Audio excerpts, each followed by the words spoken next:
Hi guys! Let's make a budget-friendly spam musubi gamit si Mr. Squirrel Luncheon Meat. So since wala akong rice molder, ginamit ko na lang yung maliit naming baunan. Hiwain na natin si Mr. Squirrel into even slices. Medyo makapal para juicy. Then fry na natin sa non-stick pan until golden brown. Ang bango mga besh, nakakatakam agad.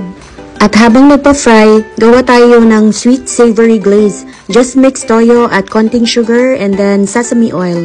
Optional to pero dagdag sarap. So i-glaze na natin si Mr. Squirrel. Make sure both sides are coated.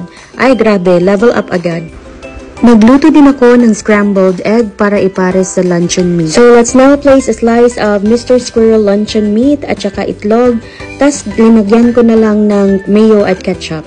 Ang lakas maka-gourmet kahit budget-friendly. And last step, wrap it up with a strip of nori. And boom, homemade spam musubi, tipid edition. Juicy, savory, and hindi maalat. Ang sarap, promise. Mr. Squirrel talaga ang wais na choice. Kain tayo!